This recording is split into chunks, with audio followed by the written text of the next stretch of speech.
दशम के मेरे प्यारे भाई बहनों, नमस्कार आप सभी को। और आइए बच्चों, आज हम एक नए अध्याय की शुरुआत करते हैं, अध्याय 15। और अध्याय 15 के अंतर्गत हम आज पढ़ने का प्रयास करेंगे लोकतंत्र में जन सहभागिता। आखिर लोकतंत्र में जन सहभागिता मतलब क्या? आइए, जन मतलब जनता, सहभागिता मतलब भागीदारी, और लोकतंत्र इसके बारे में मैंने पहले बताया बच्चों। जनता का, जनता के लिए, जनता के द्वारा किया जाने वाला शासन लोकतंत्र कहलाता है। तो इस लोकतंत्र में लोगों की भागीदारी कैसी है, लोगों को कैसी भागीदारी प्रदान की गई है, इस पूरे पाठ में हम आज समझने का प्रयास करें। तो आइए, आप अपनी पाठ्य पुस्तक का अध्याय 15 पृष्ठ क्रमांक 209 निकालिएगा बच्चों। और इसमें हम देखते हैं कि हमारा भारत एक लोकतांत्रिक देश है बच्चों। लोकतांत्रिक का मतलब मैंने आपको जैसा कि कहा कि यहाँ जनता के लिए, जनता के द्वारा किया जाने वाला शासन लोकतंत्र कहलाता है। मगर जनता का कैसे और जनता के द्वारा कैसे समझने का हम प्रयास करते हैं। तो बच्चों, यहाँ पर जो जनता है यहाँ की, वो मतदाता कहलाता है ना। ऐसे लोग जिनकी आयु 18 वर्ष से अधिक है उसे मतदाता कहा जाता है। और ये मतदाता क्या करते हैं? अपना मत देते हैं, वोट डालते हैं, और वोट डाल करके अपने प्रतिनिधियों का चुनाव करते हैं। और जब अपने प्रतिनिधियों का चुनाव करते हैं बच्चों, तो उनके द्वारा चुने गए प्रतिनिधि चुन करके विधानसभा में या फिर लोकसभा में चुन करके जाते हैं। लोकसभा जहाँ पर हमारी केंद्र सरकार बैठी है, विधानसभा जहाँ पर राज्य सरकार बैठी है। तो राज्य सरकार जो है राज्य के लिए नियम कानून बनाती है, और लोकसभा में जो सरकार बैठी है वो क्या करती है? देश के लिए नियम कानून बनाती है। मगर ये पावर किसने दिया? यहाँ की जनता ने, क्योंकि हमने उसको चुन करके लोकसभा में या विधानसभा में भेजा है। प्रिय बच्चों, इस प्रकार से जनता की सहभागिता इसमें सुनिश्चित किया गया है।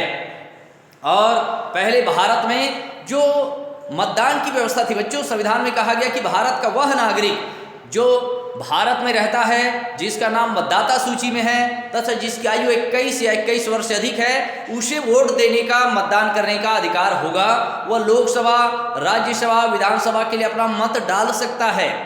परंतु हम देखते बच्चों, इसमें थोड़ा परिवर्तन किया गया 1989 में। 61वें संविधान संशोधन, महत्वपूर्ण बिंदु ध्यान रखिएगा, 61वें संविधान संशोधन सन 1989 के माध्यम से इसे 21 वर्ष से घटाकर क्या कर दिया गया? 18 वर्ष कर दिया गया। अब 18 वर्ष का कोई भी लड़का या लड़की जिसका नाम मतदाता सूची में है, उसे वोट देने का अधिकार होता है और वह अपना प्रतिनिधि चुन सकता है। ठीक है बच्चों। अब यहाँ पर पहले जो चुनाव होता था उसमें कागज में, जिसको मतपत्र कहा जाता है, जिस प्रत्याशी को हमको चुनना होता था उसके चुनाव चिन्ह के सामने हम उसमें एक सील लगाते थे और उस कागज को मोड़ करके क्या करते थे? मतदान पेटी में डाल देते थे।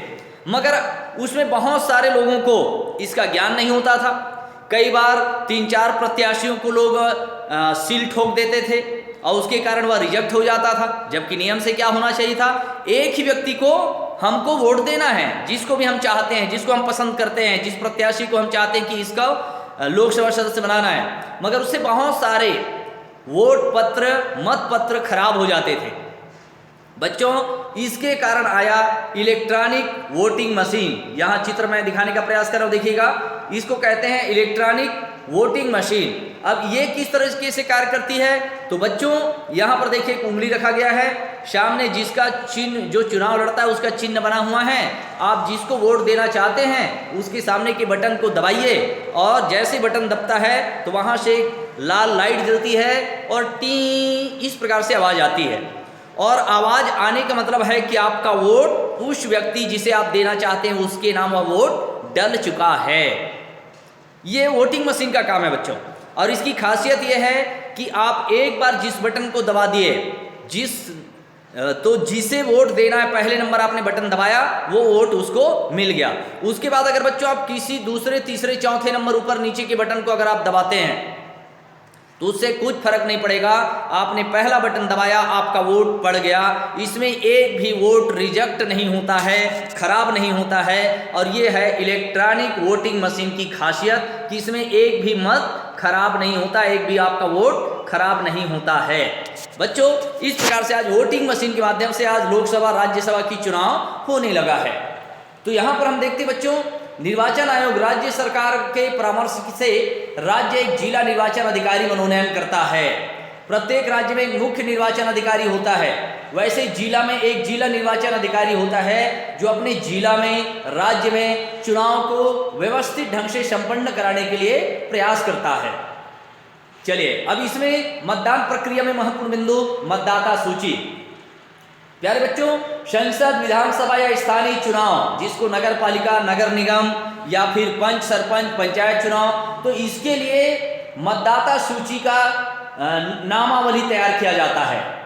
इसमें उस क्षेत्र में रहने वाला वह व्यक्ति, पहली बात तो वह भारत का नागरिक हो, दूसरी बात उसका नाम क्या हो, मतदाता सूची में होना आवश्यक है, और उसकी आयु 18 या 18 वर्ष से अधिक होना चाहिए, और जो पंजीकृत मतदाता है उसे ही वोट देने का अधिकार होता है।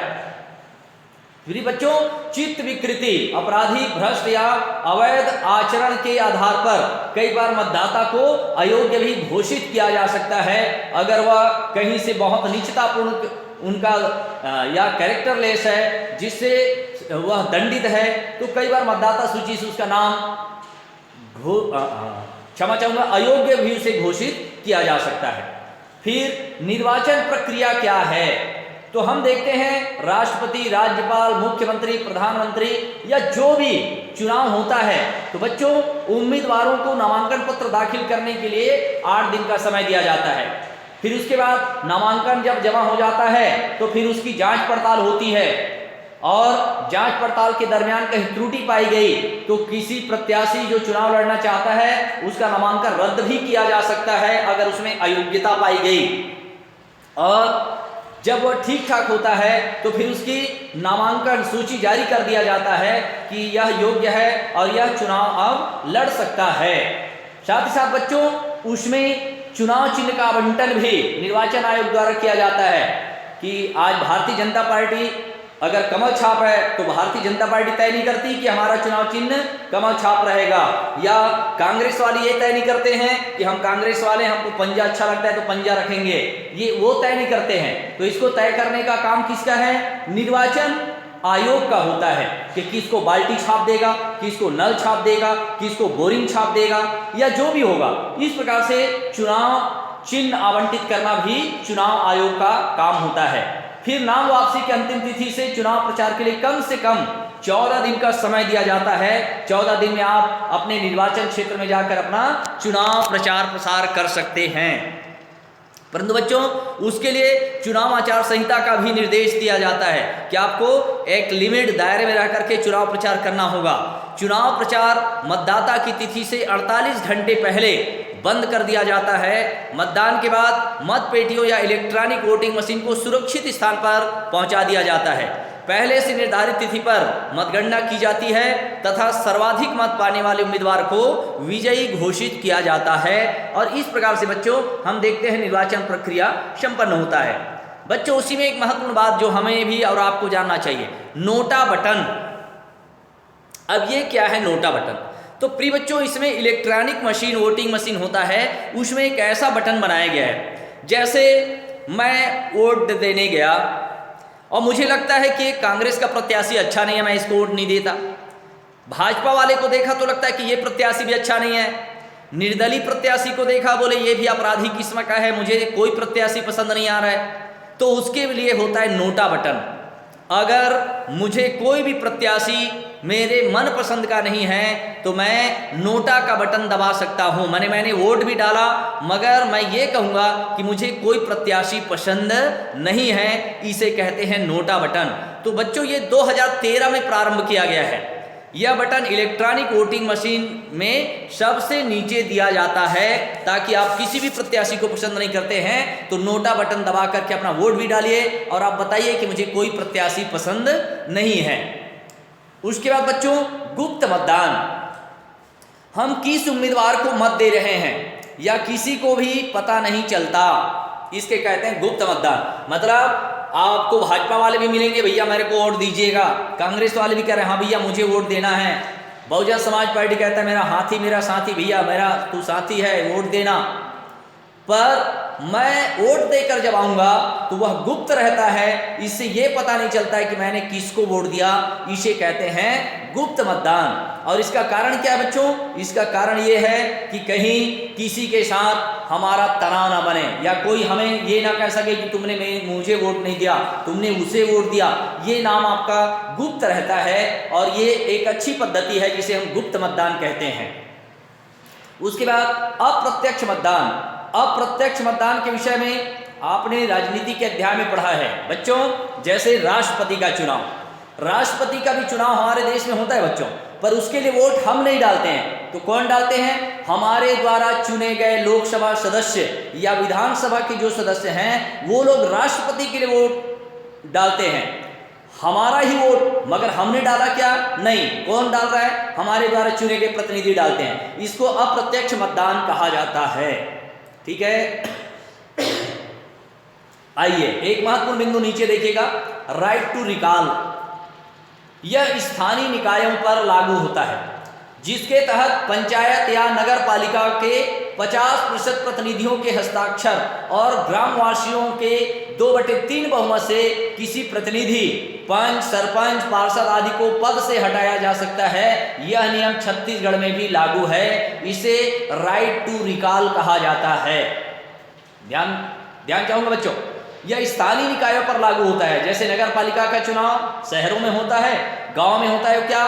पंचायत चुनाव। तो बच्चों 50% प्रतिनिधियों के हस्ताक्षर और ग्रामवासी चाहे तो 2/3 बहुमत से, मान लिया जाए हमारे गांव का कोई सरपंच बना है और सरपंच के काम से हमारे गांव के लोग खुश नहीं है, यहाँ तक पंच के जो पंचायत के पंच लोग हैं, गांव के लोग हैं, वो उससे चिढ़ते हैं, उनका कार्य ठीक नहीं है, भ्रष्टाचार या अन्य गतिविधियों में संलिप्त है।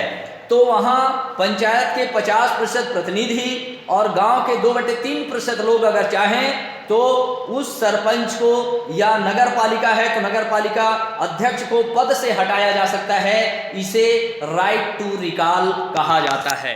बच्चों ये रहे मतदान की प्रक्रिया। मतदान प्रक्रिया इस तरीके से हमारे देश में मतदान संपन्न होता है। आज के इस वीडियो में इतना ही। कल और भी इसमें महत्वपूर्ण जानकारी के साथ मैं आप सबों के बीच उपस्थित होऊंगा। तब तक के लिए आप सभी का धन्यवाद।